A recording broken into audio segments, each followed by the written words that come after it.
ఇప్పుడు అలకనందలో అసలు ఏముంది? అలకనంద ఆ కావ్య ఆవిష్కరణ అంటే పుస్తక సమీక్షను చేయవలసిందిగా ఉమాదేవి ప్రసాదరావు జంధ్యాల గారిని, డాక్టర్ ఉమాదేవి ప్రసాదరావు జంధ్యాల గారిని వారిని కోరుతూ, అమ్మ ఇది తీసుకోండి. అందరికీ నమస్కారం. మైత్రీ దినోత్సవం సందర్భంగా సాహితీ బంధువులందరం ఎక్కడన్నా కలుసుకుంటే బాగుంటుంది అని గజల్ సాహిత్య వేదిక వాళ్ళందరూ అందరం అనుకున్నప్పుడు అలకనంద దగ్గర కలుసుకుందాం అనుకున్నాం. అలకనంద దగ్గర కలుసుకుందాం అనుకుంటే గంగానదిని కూడా చూడడం జరిగింది. ఎక్కడ గంగానది అంటే ఇప్పుడే చూశారు కదా మాధవరావు గారి వాక్ ప్రవాహం ఎలా ఉందో. మరి అలకనంద ఒక అందమైన నది. ఆ నది గంగానదిలో కలుస్తుంది.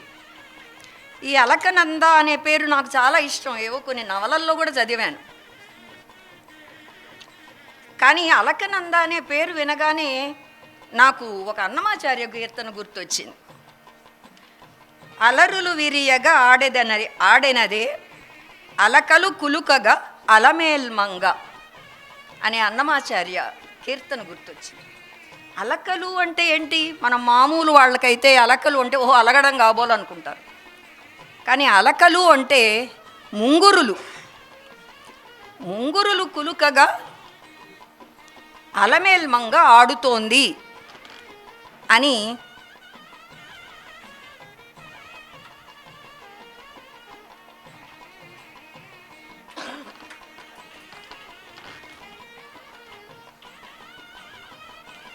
అలకనంద అనే పేరు వినగానే ఈ అలకలు అనే పదం నాకు ఒక అన్నమాచార్య కీర్తనని గుర్తు చేసింది. అలరులు విరియగా ఆడెనదే అలకలు కులుకగా అలమేల్మంగ. అలకలు అంటే ముంగురులు కదులుతూ ఉండంగా అలమేల్మంగ అదుగో కదులుతోంది, నడుస్తోంది అని చెప్పి ఒక అన్నమాచార్య కీర్తన ఉంది.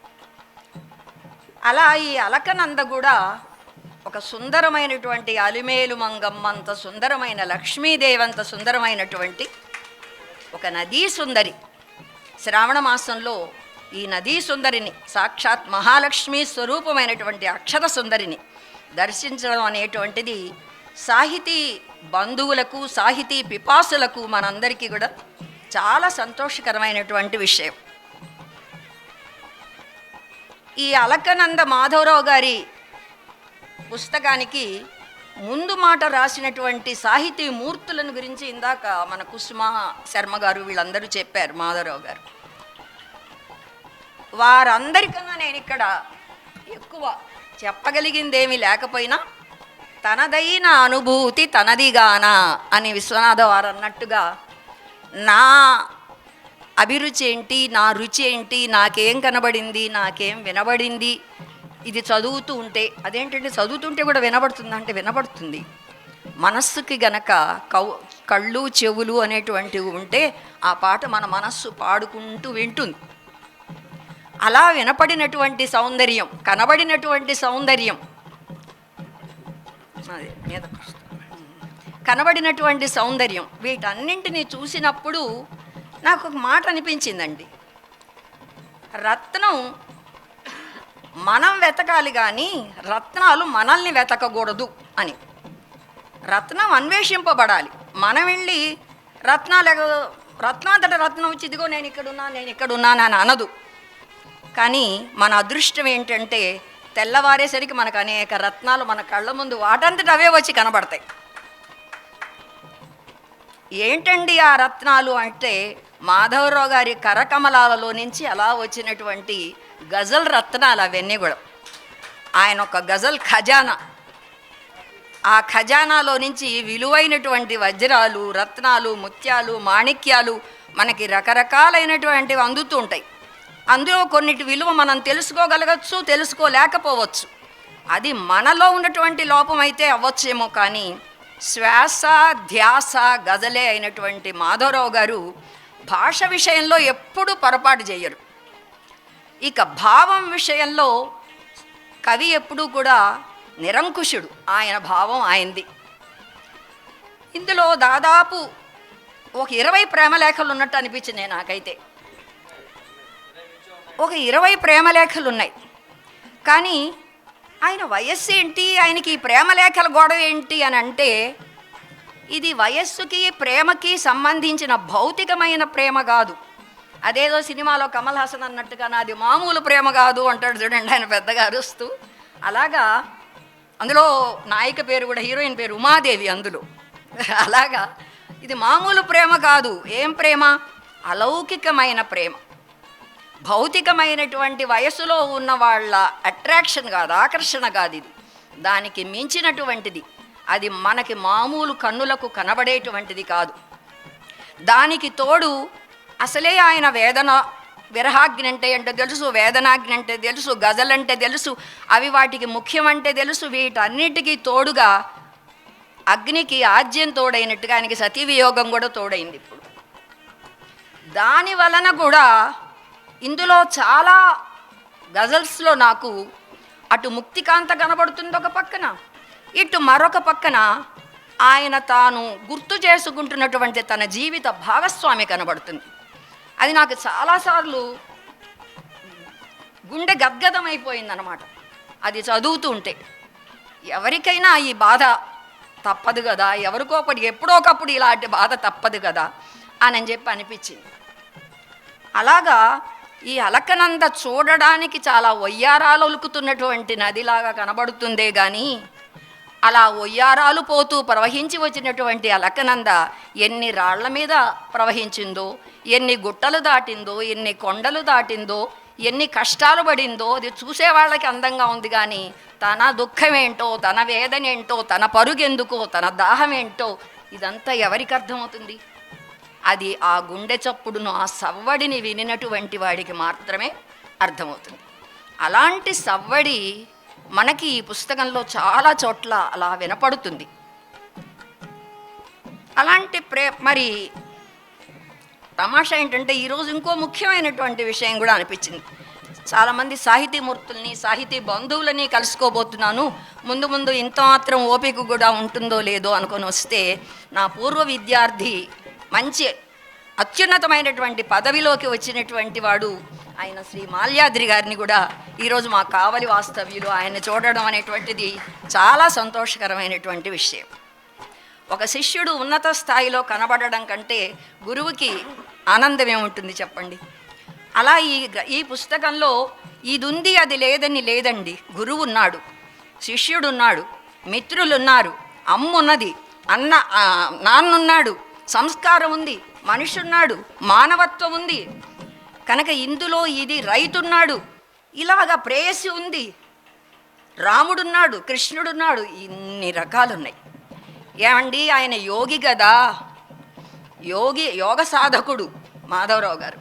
ఆయనకి ఇంత దుఃఖం ఏంటండి అని అంటే, ఏమండి సాక్షాత్తు శంకరుడి వంటి వాడు సతీ వియోగాన్ని ఓర్చుకోలేక హిమవత్పర్వతాల మీదకి వెళ్ళి తపస్సు చేసుకున్నాడు. విష్ణుదేవుడంతటి వాడు లక్ష్మీదేవి కోపం వచ్చి అలిగి వెళ్ళిపోతే మళ్ళీ భూమి మీద పుట్టడానికి పరుగున వచ్చాడు. కనుక అది యోగి కానివ్వండి, ఎవరు కానివ్వండి, తన దేహంలో ఒక సగభాగం తనకి దూరం అయిపోతే దాన్ని దాంపత్యం అనే ఒక గజల్లో ఇందులో చెప్తారు. అసలు దాంపత్యం అంటే ఏంటి?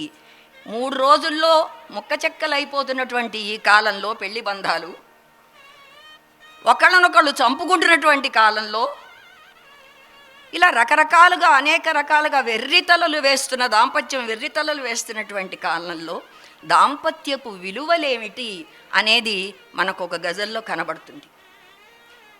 బియ్యం ఎక్కడుంటాయి, పాలు ఎక్కడుంటాయి అని ఇప్పుడు పిల్లల్ని అడిగితే పాలైతేనేమో ప్యాకెట్లలో ఉంటాయి, బియ్యం అయితేనేమో రైస్ షాప్. నేను మొన్న ఈ మధ్య మా వాచ్మెన్కి బియ్యం తెచ్చి పెడతావా అన్న, వాళ్ళ కొడుకు 16 ఏళ్ళు ఉంటాయి. అంటే బియ్యమా అని అన్నాడు. అదేరా రైస్ బ్యాగ్ ఉంటే, ఓహో రైసా అంటున్నాడండి. కనుక భాష ఎంతగా మన నుంచి దూరం అయిపోతుందో, ఎన్ని పదాలు పిల్లలకి తెలియకుండా పోతున్నాయో, అలాంటి వాళ్ళకి ఏదో ఒక ప్రక్రియలో ఆ భాషని నిలబెట్టుకోవడం అనేటువంటిది కనుక జరిగితే అంతకన్నా గొప్పదనం మరొకటి లేదండి. ఇప్పుడు చాలామంది చక్కటి తెలుగులో యూట్యూబుల్లో ఎంతోమంది చెప్తున్నటువంటి వాళ్ళు ఉన్నారు, చేస్తున్నటువంటి వాళ్ళు ఉన్నారు. మరి చిన్న వయస్సులోనే సాధువులైపోతున్నటువంటి వాళ్ళు ఉన్నారు, రామాయణ భారతాలు నేర్చుకుంటున్నటువంటి వాళ్ళు ఉన్నారు. ఇవన్నీ కూడా మీలో చాలామంది చిన్నవాళ్ళు ఉన్నారు కాబట్టి మీ మీ మీ పిల్లలకి కానీ, లేదా మీరు పెద్దవాళ్ళు అయితే మీ మనవాళ్ళకి మనవరాళ్ళకి కానీ వాళ్ళు వింటే ఎలాగోలాగా మన మాతృభాషని నిలబెట్టుకోగలగడం అనేది తప్పకుండా చేయాల్సినటువంటి పని. ఇలాగ స్నేహితుల దినోత్సవం నాడు చెలిమి అని అంటే ఏమిటి అనే గజల్ ఇందులో ఉంది.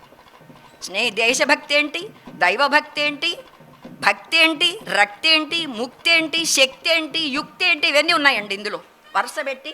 ఇందులో అన్ని విషయాలు కాదేది కవితకు అనర్హం అని శ్రీశ్రీ అన్నట్టుగా ఇందులో కాదేది గజల్కి అనర్హం అని చెప్పి 6,000 పైన, కుసుమ చెప్పినట్టు దాదాపు 8,000 ఏమో, 8,000 గజల్స్ రాసిన వాడికి సబ్జెక్టుకి ఇంకా ఏంటండి ప్రపంచంలో అంతా శోధించేసి వెతికి జల్లెడ పట్టేసి ఉంటారు ఆయన, ఇంకా జల్లెడ పడుతూనే ఉన్నారు.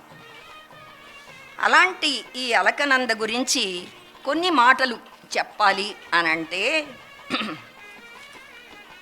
దీనికి ముందు మాటలు రాసినటువంటి ముగ్గురు మహోన్నతమైనటువంటి వ్యక్తులు ఎన్నో ముఖ్యమైనటువంటి విషయాలు చెప్పారు. హరికృష్ణ గారు, పత్తిపాక మోహన్ గారు, తర్వాత రెంటాల వారు, ఇలా ఎన్నో. నా రెంటాల వారు అయితే అసలు గజల్ గురించి, గజల్ ప్రాణం అంటే ఏంటి, కాఫియాలంటే ఏంటి, రదీఫ్ అంటే ఏంటి, వాటి గురించి చెప్పారు. గజల్ ఎలాగో పుస్తకం చేతికి అందుతుంది, అది అర్థం చేసుకోవడం ఏముంది ఇందులో, ప్రతి పదం మనకు అర్థమయ్యేదే. ఇందులో కొత్త పదాలేం లేవు, సమాసాలేం లేవు, పెద్దగా అర్థం చేసుకునే మార్మికత ఏమీ లేదు అని అర్థం కాదండి. పద్యం పదం అర్థమైనట్టే ఉంటుంది, ఇక్కడ మామూలు మాటలే కదా అన్నట్టే ఉంటుంది. కానీ దానిలో ఉన్నటువంటి లోతు లోగుట్టు తెలుసుకోవాలంటే మన మనస్సు దానికి తగినట్టుగా ట్యూన్ చేసుకోగలగాలి మనం. అలా ట్యూన్ చేసుకున్నప్పుడే అది మనకు అర్థం అవడం అనేటువంటిది జరుగుతుంది.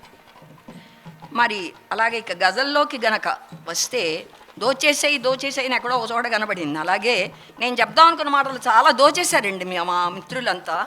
అందువల్ల నేను ఇప్పుడు కొత్తగా చెప్తున్నాను అన్నమాట ఇదంతా. నేను అసలు మనసులో ఇంటి దగ్గర అనుకుంది వేరు, ఇక్కడ వచ్చి చెప్దాం అనుకున్నటువంటిది. మరి ఈ గజల్ సుందరి మాటల మల్లెలు పెట్టుకుంది, వాడని వెన్నెల్లాగా వెలిగింది, ప్రేమ వలను విసిరింది, చెలిమికి అద్దం పట్టింది, తన అశ్రువుల్ని దాచుకొని ఆనందాన్ని పంచింది.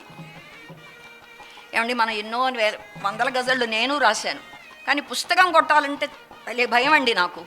ఎందుకంటే ప్రతి గజలు నాది బాగానే ఉన్నట్టుంటుంది, ఇందులో ఏది ఎత్తుక్కోవాలి ఏది పడేయాలి అది అర్థం కాక ఇప్పటివరకు ఒక పుస్తకం కూడా. ఇక ఔషధాలు ఏమిటి అసలు, ఈ మనస్సులో ఇంత వేదన ఉందే, దీనికి మందు ఏమెయ్యాలి? మనసులో వేదన ఉన్నవాడే ఏది కనిపిస్తే దాంతో మాట్లాడుకుంటాడు.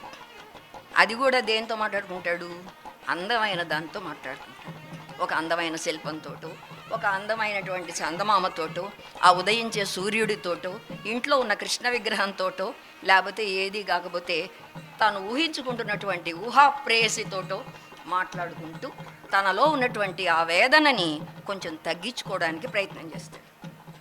నేను ఆధునిక ఆంధ్ర కవిత్వము స్త్రీ అనే సబ్జెక్టు మీద పిహెచ్డీ చేస్తున్నప్పుడు ఒకసారి జంజాల పాపయ్య శాస్త్రి గారిని కలుసుకుని సార్ ఏంటి అసలు, మాకు ఆయన గురువు గారు కూడా, ఏమిటి అసలు ఈ ప్రేయసి భావకవిత్వంలో ఈ ప్రేయసి గోలేంటి చెప్పండి, అందరూ చూడబోతే 50 ఏళ్ల పై వాళ్ళే ఈ భావకవులందరూ, ఈ ప్రేయసి గురించి ఎందుకు రాస్తున్నారు అని అడిగితే, ఈ ఊహా ప్రేయసి ఏంటి అని అడిగితే, దీన్ని మీకు అందరికీ పెళ్ళిళ్ళు అయినాయి కదా, ఇంట్లో గృహిణులు ఉన్నారు కదా, ఇలా రాస్తే మీ వాళ్ళు ఏమో అనుకోరా మీ ఇల్లాళ్ళు అని అడిగాను.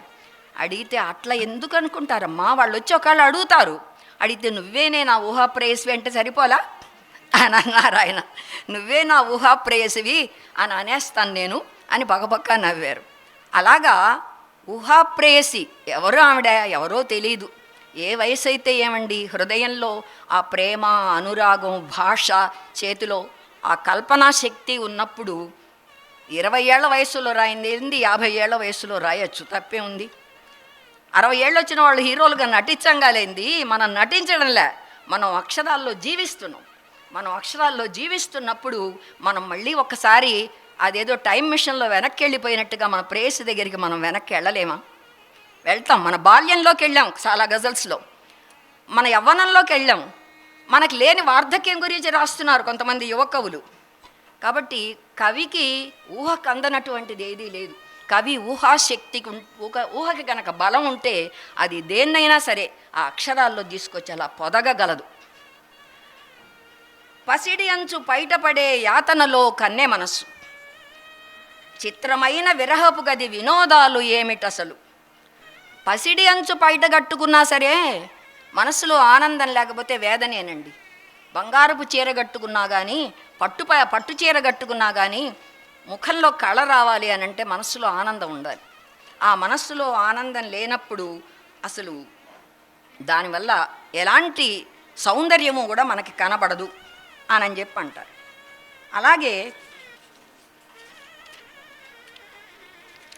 మనకి భగవంతుడు హాయిగా తీరుగా బతకండి అని చెప్పి ఎన్నో వరాలు ఇచ్చాడు, తెలివితేటలు ఇచ్చాడు, ధనం ఇచ్చాడు, ఏదో ఇలాంటివి ఏదైనా కళలను ఉపయోగించుకునే శక్తినిచ్చాడు. ఏమి ఇచ్చినా కానీ ఎన్ని మన చేతిలో ఉండొచ్చు, కానీ అది ఉపయోగించుకోవడానికి ఉండే అది వేరే తెలివితేటలు, అది కూడా ఉండాలి మనకి. బోలెడంది గ్రంథాలు చదివి ఏది నోరు విప్పి ఏది చెప్పలేకపోతే అతడు రాణించలేడు. దీనికి ఒక చిన్న ఉదాహరణ చెప్తా. అంటే నన్ను నేను పొగుడుకుంటున్నాను అనుకోకండి. మా కాలేజీలో మహావిద్వాంసులు ఉన్నారు, పెద్ద పెద్ద కవులు ఉన్నారు. ఎందుకంటే మాల్యాద్రి గారిని దగ్గర పెట్టుకుని నేను అబద్ధం చెప్పట్లా, చాలా పెద్ద పెద్ద విద్వాంసులు ఉన్నారు మా కాలేజీలో. కానీ వాళ్ళందరి క్లాసుల కంటే నా క్లాసుకి ఎక్కువ మంది వచ్చేవారు. ఎందుకో తెలియదు, నేనేం విద్వాంసురాల్ని కాదు, నాకేం పెద్ద సాహిత్య బ్యాక్గ్రౌండ్ కూడా లేదు, నేనేం భాషా ప్రవీణలు అవన్నీ ఏం చదవలేదు. అయినా సరే అంటే ఏంటన్నమాట, మన మనస్సులో ఉన్నది మనకు అర్థమైంది ఎదుటి వాళ్ళకి చెప్పగలిగినటువంటి చాతుర్యం గనక ఉంటే పిల్లలు వచ్చి ఎదురుగా కూర్చుంటారు. అది గనక లేకపోతే అవతలి వాడు ఎంతటి గొప్పవాడైనా ఎంత విద్వాంసుడైనా సరే వాళ్ళు వేరే క్లాసులో వాళ్ళు వచ్చి కూర్చునేవాళ్ళు, హిందీ లాంగ్వేజ్ వాళ్ళు వచ్చి నా క్లాసులో కూర్చునేవాళ్ళు. అదేంటి బాబు అంటే పాండవోద్యోగ విజయాలు వినటానికి వచ్చామండి అనేవాళ్ళు, లేకపోతే ఏదో నాన్ డీటెయిల్డ్ వినటానికి వచ్చామండి అనేవాళ్ళు అనమాట. చదువు అని కుటుంబరావు గారు నాన్ డీటెయిల్డ్ ఉండేది, అది వినడానికి వచ్చామండి అనేవాళ్ళు. అలాగా మనకి మాట్లాడే శక్తి ఎన్ని ఉన్నా సరేనండి, దాన్ని మనం ఉపయోగించుకోవడానికి ఒక శక్తి కావాలి. దానికి అంటారు, ఎక్కడో ఒక పదం ఉందండి, అది మాటలు ఉండగానే సరికాదు, అది కత్తి ఉండగానే సరికాదు, దాన్ని ఉపయోగించే ఒడుపు కావాలి అని ఒక గజల్ ఉంది. ఇందులో కత్తి ఉండగానే సరికాదు, దాన్ని ఉపయోగించుకునే ఒడుపు కావాలి. ఊరికి దగ్గర పెట్టుకొని తిరిగితే అదేదో సినిమాలో వాడి గన్ను ఉంటుంది వాడి దగ్గర, కానీ అది ఉపయోగించడం చేతగాడు ఏనాడు అది గురి సరిగ్గా కుదరదు, ఆ శత్రువు వచ్చి వెండి తననే తంతాడు వీళ్ళనొచ్చి. అట్లాగా మనకు ఉపయోగించుకునే ఒడుపు, ఆ ఒడుపు ఆయనకి తెలిసినట్టుగా చాలా కొద్ది మందికి మాత్రమే తెలుస్తుంది. పరిమితమైనదైనా కొంచెం గజల్స్ రాసినా కూడా ఆ ఒడుపు ఎలా ఉంటుందో చూపించినటువంటి సాహిత్యమూర్తులు మరి చాలామంది మనకి తెలిసినటువంటి పట్టుమని వాళ్ళు 25 గజళ్ళు కూడా రాలేదట, కానీ గజల్ ప్రపంచంలో వాళ్ళ పేరు చెప్పుకుంది గజల్ జరగదండి. అలాంటి వాళ్ళు చాలామంది మనకున్నారు. అంటే ఏంటి, ఆ ఒడుపు తెలియాలి. ఆహా ఎంత బాగా మనకి ఏదైనా ఒక రుచి కలిగిన వంటకం చేస్తే వెంటనే ఇది మా అమ్మమ్మ చేసింది కదా, అమ్మమ్మ వచ్చిందా అని అడిగే మనవాళ్ళు ఉన్నారు ఇంట్లో. ఆ ఒడుపు ఎలా ఉంటుంది అనేటువంటిది తెలియాలి. పలకరించే వెన్నెల్లా బతకాలి, నడిపించే దీపం వంటి మనస్సు ఉండాలి. మనిషికి ఎలాంటి మనస్సు ఉండాలి అంటే తానొక దారి దీపమై ఎదుటి వాళ్ళకి నలుగురికి మార్గం చూపించాలి. రకరకాల పిచ్చి మాటలన్నీ ఫేస్బుక్లో రాసేవాళ్ళు బోల్డ్ మంది ఉంటారు. ఉపయోగపడే మాట ఏదన్నా రాయి, 10 మందిని ఆలోచింపజేసే మాట ఏదన్నా రాయి. అలా అని కనుక మనం వెతికితే మాధవరావు గారి గజళ్లలో అలాంటివి ఎన్నో మనకి దారి చూపించే దీపాలు కనబడతాయి. కత్తి లాంటి మాటలు ఎందుకు, చల్లని చూపులు నేర్చుకోవాలంటారు ఒక గజల్లో.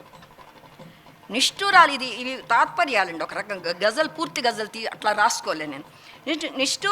నిష్ఠూరాలు మాట్లాడడం దేనికి, చక్కగా సహనంతో నిలవగలగడం నేర్చుకోవాలి. తొందరగా టుర్రమని కోపం వస్తుంది కొంతమందికి, చిన్న మాటకి కూడా ఆక్రోశపడిపోయి ఎదుటి వాళ్ళతోటి ముందు కాలర్ పుచ్చుకుంటే కానీ రెండో మాట రాదు.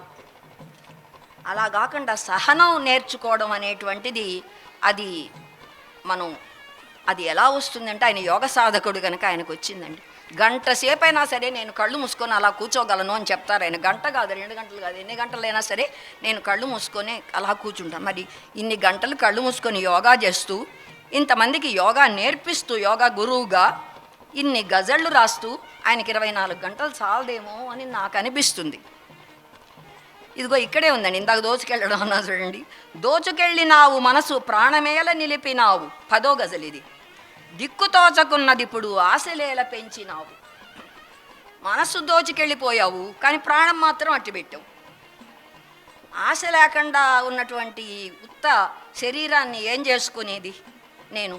ప్రాణం మాత్రం నిలిచుంది, కానీ దిక్కు తోచకుండా చేసేసావే నన్ను అని చెప్పి ప్రేయసి అనడం, అది ప్రేయసిని గురించి అన్నారా, ఆ తల్లిని గురించి అన్నారా అనేటువంటిది నిజంగా నాకు గుండెలో ఆ రోజు అలాగే అనిపించింది. ఎందుకంటే ఆ బాధని ఆ బాధ ఎలాంటిదో నేను కూడా అనుభవిస్తున్నటువంటి దాన్ని. కాబట్టి దోచుకెళ్ళినావు మనస్సు, కానీ ప్రాణం మాత్రం నిలిపావు. దిక్కు తోచకుండా ఉంది, ఆశలు పెంచావు అన్నాడు. ఆశలు తీరకుండానే నా కోరిక అంటే నీతో పాటు ఇంకా జీవించాలి అనేటువంటి ఆ కోరిక పూర్తిగా కాకుండానే నువ్వు మాయమైపోయావు. అలాగే ఏమిటండి ఇందులో అన్ని ప్రేమలు 20 ప్రేమలేఖలు ఉన్నాయండి ఇందులో. ప్రతి చోట ప్రేమలేఖ అని కనబడుతుంది. ఇన్ని ప్రేమలేఖలు ఏంటండి, ఇంకేం లేవా ఇందులో అని ఎవరన్నా అడుగుతారేమోనని అని అంటే, చూసైనా చదవగలుగు విద్యలేవి నేర్వలేదు ఒక గజల్లో కనబడుతుంది. గుండె సడికి నీ పేరును పదము నేల పొదిగినావు. కొంతమందికి చూసి కూడా చదవలేని వాళ్ళు కొంతమంది ఉంటారు. పరమాత్మ ఈ ప్రపంచంలో ఎన్నో సత్యాలను తాను ఒక మాధ్యమంగా నిలిచి చూపిస్తున్నాడు. కళ్ళున్న మనస్సుకే అవి కనబడతాయి. పరమాత్మను చూడాలి అంటే ఏ పదంలోనైనా, ఏ కవి కావ్యంలోనైనా, దేంట్లోనైనా దీంట్లో ముక్తి ఉంది, దీంట్లో ఆధ్యాత్మికత ఉంది, దీంట్లో తాత్వికత ఉంది, దీంట్లో మానవత్వం ఉంది అని చెప్పి నేరుగా కనబడుతున్న వాచ్యార్థం కాకుండా ధ్వన్యాత్మకమైనటువంటి వేరే అర్థంలోకి వెళ్ళాలి అని అంటే మనకి ఆ తెలివితేటలు ఉండాలి. మనకు ఆ తెలివితేటలు కనుక లేకపోతే ఏం గొడవబ్బా ఈ మాధవరావు గారు, ఈయనకేం పని లేదు, ఊరికే ప్రేమ అని చెప్పి అని అనిపిస్తుంది. నేను అనుకుంటానండి అప్పుడప్పుడు నా మనసులో భావాలకి నేను కూడా ఇంక గజళ్ళు రాయనబ్బా నేను ఈ ప్రేయసి అంటూ అని ఎన్నోసార్లు సంపలేసుకొని రాయడం మానేసా దాదాపు. ఏమంటే అందరికీ ఆ లోపల అర్థం కాదు కదా. ఈవిడికి ఏంటి 78 ఏళ్ళు వచ్చాయి, ఎందుకు ఊరిగా ప్రేమ అని రాస్తుంది అని అంటారు నన్ను ఎవరైనా. చివరికి అలా అనిపించుకోకముందే ఈ గజళ్ళు ప్రేమ గురించి రాయడం మానేస్తాను అని చెప్పి అనుకున్నాను. సరే ప్రేమ గురించి రాయకపోతే ఇంక గజలే రాయలేమా ఏంటి అని అంటే, ప్రేమ లేకపోతే సమాజం ఉంది మన ఎదురుగ్గా, సమాజాన్ని కూడా ప్రేమిస్తున్నాం మనం. కవిగా ప్రతి కవికి సమాజం పట్ల బాధ్యత ఉంది. మిగతా వాళ్ళు ఏం రాసినా ఏమన్నా పర్వాలేదు, కానీ కవి ఎప్పుడూ బాధ్యతారహితంగా ఉండకూడదు. కవి రాసే మాటల్ని బట్టి సమాజం కనీసం 1,000,000 మారినా కానీ సమాజంలో ఉపయోగపడతాడు. ఇందులో లేనిదేంటండి, ఇందాక చెప్పుకున్నాం కదా, పెద్ద లిస్టు చెప్పాను ఇందాక. మానవత్వం గురించి చెప్పారు, రైతుల గురించి చెప్పారు, బంధువుల గురించి చెప్పారు, సంస్కారం గురించి చెప్పారు, వనముల గురించి చెప్పారు, వనసుందరులను గురించి చెప్పారు. ఈ ఒకటని కాదండి, ఇందులో ఈ గజల్స్ ఆయన 6,000 గజల్లో 8,000 గజల్లో చూస్తే మొత్తం ప్రపంచం అది విశ్వంభరది. ఆ మొత్తం కలిపి ఒక విశ్వంభర అనమాట. నారాయణ రెడ్డి గారు విశ్వంభర అంటే భూమి. ఇవి అలాగా ఆ విశ్వంభర అనేటువంటిది ఎంత పెద్దదో, లేదా పైన ఉన్నటువంటి భూమికి కూడా పైన ఉన్నటువంటి విశ్వం ఉంది కదా, ఎన్ని గెలాక్సీలు ఉన్నాయో, ఎన్ని గ్రహాలు ఉన్నాయో, ఎన్ని మనకి తెలియని శక్తి ఉందో. మనం చూసే మన భూమి, మన గోళ, మనదంతా కూడా అది ఎంతండి, ఇసుకలో మిలియనో వంతు ఉంటుంది అంతే. ఈ అనంత విశ్వాన్ని తెలుసుకోవడం, దాని గుట్టుమట్టులను తెలుసుకోవడం అనేది ఎంత కష్టం అండి. అలాంటిది సాహిత్యం అనే ఒక పవిత్రమైనటువంటి గంగా నదిలో ఈ అలకనంద ఒక నది వచ్చి కలిసింది. ఇలాంటి నదులు ఇంకా ఎన్నో చేరితేనే ఆ గంగ అక్కడికి వస్తుంది. కనుక అలాంటి అలకనందలు ఇంకా ఎందరో కవుల నుంచి రావాలి. ఎందరో తమ సాహిత్య అభిరుచితోటి ఈ ప్రపంచాన్ని మళ్ళీ చిగురించేలా చేయాలి. ఇప్పుడు కొంతకాలం వచ్చిన తర్వాత ఒక రకంగా డౌన్ఫాల్ ఉంటుంది. ప్రతి గ్రాఫ్కి కూడా ఎదుగు తరుగు అనేటువంటిది ఉంటుంది. కొంత తగ్గింది, మళ్ళీ ఇప్పుడు ఎదుగుతోంది కొద్దిగా. చెడు మంచి రెండూ కనిపిస్తున్నాయి, సమానంగా కనబడుతున్నాయి మనకి ప్రపంచంలో. కనుక ఇప్పుడు మన అందరి బాధ్యత ఏంటంటే ఆ మంచిదాన్ని పైకి తీసుకురావాల్సినటువంటి బాధ్యత మన అందరి మీద ఉంది. అయిపోతుంది లాస్ట్ చివరిలో ముగించేస్తాను. ప్రాణమున్న శిలవు నీవు నిజమింతే ప్రేయసి, నా శ్వాసకు బలము నీవు బతుకింతే ప్రేయసి. ప్రాణమున్న శిలవునివి కాబట్టి నేను ఇన్ని మాటలు మాట్లాడితే, నేను ఇంతగా నిన్ను వేడుకుంటే నువ్వు కరగలేదు అంటే నిన్నెవరితో పోల్చొచ్చు? ఒక ప్రాణమున్న శిలతోటి పోల్చొచ్చు అని ప్రేయసిని ఒక చోట అంటాడు. అలాగే అంతే కదండి, అన్ని లేఖలు, ప్రేమలేఖలు 20-25 ప్రేమలేఖలు రాస్తే ఆవిడ తిరిగి సమాధానం రాసిన ప్రేమలేఖ నాకు ఎక్కడా కనపడలే, ఉందేమో మరి తెలియదు. మరి అలాంటి వ్యక్తిని, అంటే ఊహా ప్రేయసి అయితే అవ్వచ్చు, అది వేరే సంగతి. అలాంటి ముక్తికాంత పట్ల కూడా ఒక్కొక్కప్పుడు మనకి ఏమిటి ముక్తి ఎంతకని మనకి ఎంత చేసినా కానీ ముక్తికాంతతో సులభంగా దొరుకుతుందండి. అంత సులభంగా లభించేదైతే ఆవిడ మామూలు ప్రేయసే అవుతుంది. ఇంకా అలాగని సమాజం చెప్పాను కదండి ఇందాక, సమాజం పట్ల కవి బాధ్యతను గురించి మాట్లాడుకున్నాం కదా. ఇష్టాలను శిరసించిన కష్టాలకు తెరలేచును. మన ఇష్టానికి గనక ప్రాధాన్యం ఇచ్చామనుకోండి, నీకు ఈవేళ బాగానే ఉంటుంది, రేపు కష్టం తప్పదు. ప్లాస్టిక్ వాడితే హాయిగా తేలిగ్గా ఉంటుంది, మైదా పిండితో తింటే పదార్థాలు తింటే ఈ రోజుకి బాగానే ఉంటుంది, రేపు ఫ్యాటీ లివర్ వస్తుంది, ఎల్లుండి ఇంకోటి ఏదో వస్తుంది. కనుక రోజుకి 8 గంటలు సెల్ చూస్తున్నాను, ఈవేళ బాగానే ఉంది నాకు, రేపొద్దున ఏమొస్తుందో ఈ కళ్ళకి నాకు అర్థం కావట్లే.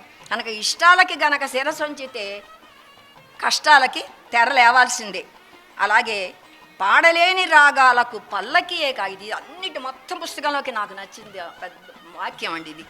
పాడలేని రాగాలకు పల్లకియే కాగితం. ఆ మనసులో ఎన్నో భావాలు ఉన్నాయండి. నాకు ఇలా మాట్లాడటం వచ్చు లేదా రాయడం వచ్చు, కానీ దాన్ని పాడుకునే శక్తి లేదండి నా దగ్గర. ప్రతి మనిషికి కొన్ని లోపాలు పెడతాడు భగవంతుడు, అన్నీ ఇస్తే మనం చేతికి అందుతామా చెప్పండి. అందుకని నాకు కనీసం వందేమా జనగణమన పాడటం కూడా రాదు సరిగ్గా. ఆ గొంతు ఇవ్వలే భగవంతుడు, పాడే శక్తి ఇవ్వలే. అలాంటప్పుడు నా పాడలేని రాగాలకి పల్లకి మోసేదేది అంటే మన అక్షరమే, కాగితమే. ఆ కాగితం మోస్తుంది దాన్ని, లోపల భావాలు ఉన్నాయి. కానీ ఆ భావాలని నేను పాడలేనప్పుడు ఏం చేయాలి? అక్షరబద్ధం చేయాలి. అలా అక్షరబద్ధం చేస్తే దాన్ని మోసే పల్లకి ఏంటి? మన కాగితం. ఈ లైన్ మాత్రం నాకు చాలా నచ్చిందండి, చాలా నచ్చింది. సరే, ఇందాక దాంపత్యం గురించి కూడా చెప్పుకున్నాం కదా. ఆ దాంపత్యం గురించి చెప్తూ ఒక మాట అంటారండి, ఇది కూడా అక్షరలక్షలు చేసే మాట అనిపించింది నాకు. ఒకరికొకరు ఒకరేమిటి, ఇద్దరొకరు ఒకటెప్పుడు. సాధారణంగా మనం అంటూ ఉంటాం, వాళ్ళు ఒకరికొకరుగా బతుకుతున్నారండి. వాళ్ళు నిజంగా అన్యోన్య దాంపత్యం అండి. ఒకరికొకరు బతకడం అన్యోన్యత కాదు. ఆవిడ చేస్తే నువ్వు చేస్తున్నావు, నువ్వు చేస్తే ఆవిడ చేస్తున్నావు, ఒకరికొకళ్ళు మ్యూచువల్ అండర్స్టాండింగ్ అది కాదు. ఒకరికొకరు బతకడం కాదు, ఇద్దరూ ఒకటి కావాలి. ఇద్దరూ ఒకటి కావడం అనగానే మనకు గుర్తొచ్చేది అర్ధనారీశ్వర తత్వం. కనుక అర్ధనారీశ్వరులు కావాలి భార్యాభర్తలు ఇద్దరు కూడా. దేహంలో ఒక సగం లేకపోతే ఎంత లోటు అనేది ఆ రోజు ఆ పరమాత్మకే తెలుసు, కొంతమందికి ఇప్పుడు కూడా తెలుసు. కనుక అర్ధనారీశ్వర తత్వం. భర్త తల్లిదండ్రులు పోతే ఏడుస్తామండి, మనకి తెలిసిన వాళ్ళు ఎవరైనా పెద్దవాళ్ళు అమ్మమ్మలు తాతయ్యలు పోతే ఏడుస్తామండి. కానీ భార్య కానీ భర్త కానీ పోతే ఆ దుఃఖం మాత్రం అది పచ్చి గాయమేనండి, అప్పటికి చచ్చేదాకా పచ్చి గాయమే అది. ఆ గాయం మాత్రం అది మానదు. అది యోగి కానివ్వండి, ఇంకొకటి కానివ్వండి, ఎవరైనా కానివ్వండి. అలాగా ఒకరికొకరు ఒకరేమిటి, ఇద్దరొకరు అగుటెప్పుడు అంటూ అర్ధనారీశ్వర తత్వాన్ని ప్రతిపాదించినటువంటి గజలు అద్భుతమైనటువంటిది. అలాగే ఇందాక అన్నాను చూడండి, అప్పుడు గుర్తురాలే, ఇక్కడుంది. కత్తికి పదునెంతున్నా తిప్పే ఒడుపే ముఖ్యం, ధైర్యం చెదరక సాగే మనసే రాజని అంట. ధైర్యం చెదరక సాగాలి. తిప్పే ఒడుపులాగానే ఎన్ని కష్టాలు వచ్చినా సరే, ఎవరు ఏమన్నా సరే ముందుగా. నిజంగానే మాధవరావు గారు రోజుకి 4-10 గజళ్ళు రాస్తున్నారని, అవన్నీ వాట్సాప్లో పెడుతున్నారని, మనల్ని విసిగించేస్తున్నారని నేను కూడా చాలాసార్లు అనుకున్నానండి. ఆయన నన్ను పిలితే తిట్టారు కాక, చంపేస్తున్నారండి మాధవరావు గారు అని ఎన్నోసార్లు మనసు అనుకున్నాం. తెల్లారిసరికి వాట్సాప్లో ఆ గజల్స్ కనబడితే, పైగా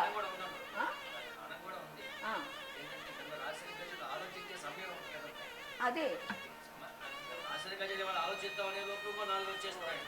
అలా ఎన్ని అన్నా కానివ్వండి, ఆయన ఒక లైన్ పట్టుకున్నారండి, నేను గజళ్ళు రాయాలి అని అనుకున్నారు. ఆ భావాలు రిపీట్ అవనివ్వండి. రాముడి మాట రామ రామ రామ అనే మాట 1,000 సార్లు రిపీట్ అయితే తప్ప నమశివాయ అనే పదం రిపీట్ అయితే తప్ప, ఇది కూడా అంతే. రిపీట్ అవ్వనివ్వండి, మళ్ళీ మళ్ళీ అన్నివ్వండి, మళ్ళీ మళ్ళీ అన్నివ్వండి, చాదనివ్వండి, చాదితే పదునే తప్ప పోయేదేం లేదు కదా. కాబట్టి అన్నీ మంచివి రాకపోవచ్చు, 100 రాస్తే అందులో 10 అయినా బాగుండొచ్చు కదా. అలా అనుకున్నా కూడా ఆయన ఇప్పుడు కనీసం 2000 గజళ్ళు అద్భుతమైన గజళ్ళు ఉండే ఉంటాయి తప్పకుండా. అలా కూడా ఆయన రికార్డుని ఎవరు బ్రేక్ చేయలేరు. ఆ విధంగా చూసినా కూడా ఆయన రికార్డుని బ్రేక్ చేయడం కష్టమే. అలాగే ఇంకొక మాట చూడండి, చిట్ట చివరిగా చెప్తున్నాం, ఊయలెంత పసిడిదైనా వదిలేయక తప్పదులే. ఎంత మంచి గొప్ప జీవితాన్ని బతికినా వెళ్ళిపోవాల్సిందే. మహారాజైనా కానీ చెట్ట చివరిలో ఆ కట్టెపేళ్ల మీద పడుకోవాల్సిందే, ఒంటి మీద నూలు పోగు లేకుండా వాళ్ళకి దహనం చేయవలసిందే. గంధపు కట్టెల మీదైనా సరే శరీరం కాలిపోవలసిందే. కనుక పసిడి ఊయలెక్కినా సరే చెట్ట చివరికి దాన్ని వదిలేయక తప్పదు అని అంటుంది. మనిషితనం సాక్షిగాగా రాజసాలు రావాలోయ్. కాబట్టి ఏముండాలి? పసిడి ఊయల కాదు నీకు కావాల్సింది, బంగారు ఊయల మీద జమీందారు గారు కూర్చొని ఊరేగడం కాదు కావాల్సింది. ఏముండాలి? మంచితనం, మనిషితనం కావాలి, మానవత్వాన్ని కావాలి. నీకు 1000 కోట్లు ఉంటాయి ఎవరికి? నీ ఇంట్లో 500 కేజీల బంగారం ఉంటాయి ఎవరికి? దానివల్ల ఏం ప్రయోజనం? నువ్వు దేనికన్నా దేశానికి సాయపడు, ఎవరికైనా మనుషులకి సాయపడు, తోటి వాళ్ళకి సాయపడు. అలాంటివి చెయ్యగలిగినప్పుడు, కొన్ని మంచి పనులు చెయ్యగలిగినప్పుడు అతను మహానుభావుడు అవుతాడు. మనీషి మహానుభావుడు. మనిషి అంటే మామూలు వాడు, మనీషి అంటే విద్వాంసుడు, మహానుభావుడు అంటే సాక్షాత్తు దైవుడికి దగ్గరైనటువంటి వాడు. ఏదో ఒక దశలో ఆ రకంగా వెళ్ళగలిగినటువంటి వాడు జన్మ సార్థక్యతను పొందుతాడు. అలాగే ఒక తమాషా గజలండి, తమాషా గజల్స్ కూడా కొన్ని ఇందులో ఉన్నాయి. ఆయన చారు మీద ఒక గజలు రాశారు. తర్వాత ఏదో మామూలు చారు అంటే అసలు అర్థం తెలుసా అండి మీకు? చారు అంటే మనం వేసుకునే చారు కాదు, అందమైన అన్న అర్థం కూడా. చారు సమాయుక్తం ఇంగుజీల సమన్వితం లవణహీనం నశోభంతి పాలాసు కుసుమం వృధా అని ఒక శ్లోకం ఉంది. చారు అంతా బాగానే ఉంది, అన్నీ వేసావు, జీలకర్ర వేసావు, ధనియాల పొడి వేసావు, అన్నీ వేసావు, కానీ ఉప్పు వేయలేదు అనుకోండి, ఆ చారు నోట్లో పెట్టుకోలేము. నువ్వు ఎన్ని వేసిన టమాటాలు ములక్కాళ్ళు ఏవేయిగాక ఆ చారు కరివేపాకేయి ఉప్పులు కనుక లేకపోతే అది మనకి రాదు. అలాగే ఎన్ని రాసినానండి, అందులో ఏదైనా ఒక పరమ ప్రయోజనం, ఒక ఎదుటివాడికి పనికొచ్చే విషయం, ఒక మనిషిలోని మానవత్వాన్ని నిద్రలేపగలిగినటువంటి ఒక చిన్న సూచన అది ఉంటే ఆ రచన సార్థకతేనండి. ఆ రోజుకి ఆ రాసినటువంటిది ధన్యమైనట్టే లెక్క.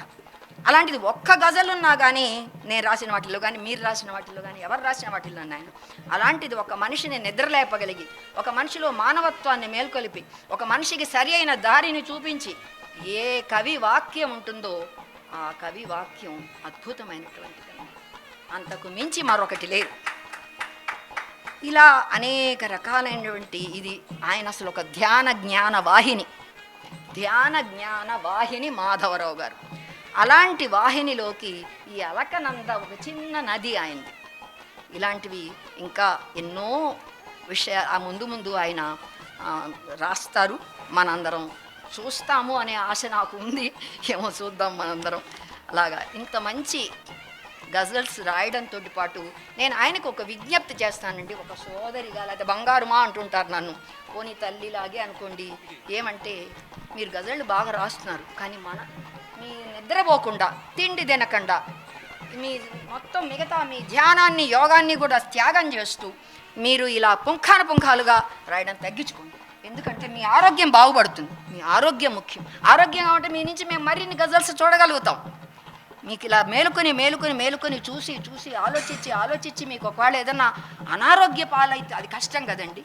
నాకు అనిపిస్తుంది కొంచెం రెస్ట్ కూడా అవసరం మనిషికి.